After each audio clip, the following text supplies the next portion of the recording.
Il y a du remue-ménage dans la médiation de la consommation. Vous savez, ce dispositif qui oblige tous les professionnels qui font commerce auprès des particuliers d'avoir un médiateur référent.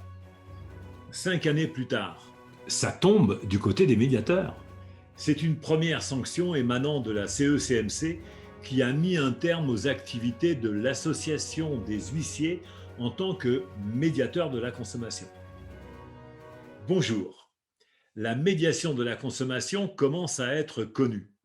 Depuis 2016, le nombre de commerçants affichant leur médiateur de la consommation a bien augmenté. Et le nombre de médiateurs de la consommation est arrivé à peu près à une centaine. Désormais, un de moins. L'association Médicis. Disqualifiée. Alors bon, d'accord. C'est quoi la médiation de la consommation? Je fais bref.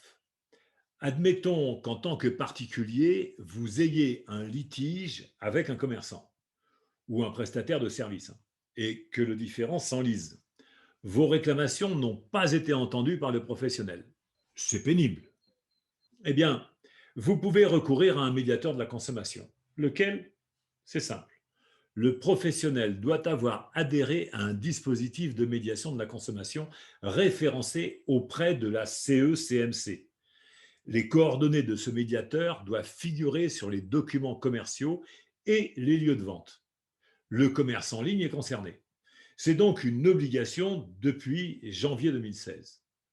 Certes, le premier but de la médiation de la consommation est institutionnel et financier, désengorger les tribunaux. Les professionnels se trouvent renvoyés aux conséquences de leur mésentente commerciale avec les particuliers. Ils ont à leur charge les coûts de la mise en place de ce dispositif obligatoire. Mais des avantages existent. Les professionnels disposent d'un moyen plus distancié pour réfléchir à la manière de résoudre un différend avec un consommateur. Ça évite une procédure judiciaire. De son côté, le consommateur ne paie pas le recours au médiateur de la consommation et les décisions finales appartiennent aux parties. La saisine est facile. Elle se fait via Internet et le médiateur de la consommation doit se montrer diligent. Mais il y a un mais, même plusieurs mais. 1er mai, nombre de commerçants ne sont pas encore dans les clous.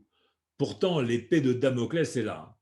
En l'absence de désignation d'un médiateur, l'article L641-1 du Code de la consommation prévoit une amende administrative qui peut atteindre 3 000 € si le professionnel est une personne physique et 15 000 € s'il est une personne morale. 2e mai, le médiateur de la consommation doit avoir été référencé par la commission d'évaluation et de contrôle de la médiation de la consommation. La CECMC. Outre le fait que ce référencement n'a rien d'automatique, 5 ans plus tard, le ménage commence. Et c'est là mon sujet. La profession d'huissier avait créé une structure spécifique appelée Médicis, rattachée à son ordre, pour se faire reconnaître médiateur de la consommation. Parmi les premières à obtenir l'agrément de la CECMC, Médicis avait mobilisé la profession d'huissier pour faire adhérer les commerçants et professionnels de tout secteur. Mais finalement, la CECMC n'a pas été convaincue du savoir-faire des huissiers en tant que médiateur de la consommation. Et il faut dire qu'elle n'était pas la seule. Et Médicis ne fait plus partie de la liste des médiateurs en question. L'agrément de médiateur de la consommation perdu, tous les huissiers référencés sur cette plateforme sont eux-mêmes disqualifiés. Jean de La Fontaine en eut rappelé sa fable « La laitière et le pot au lait ». Médicis doit tout replier, site internet, communication et projet. Adieu vos vaches, cochons, couvées. La décision est tombée le 15 février 2021. Médicis a un mois pour informer les professionnels et commerçants qu'elle n'est plus agréée et qu'ils doivent se mettre en conformité auprès d'un autre médiateur de la consommation. La liste est sur le site de la CECMC. Le clairon médiatique a eu beau sonner, le monde des huissiers qui pouvaient compter sur cet agrément de médiateur de la consommation pour une certification automatique, une certification de plein droit en vue d'une plateforme numérique de règlement des litiges, perd cette opportunité.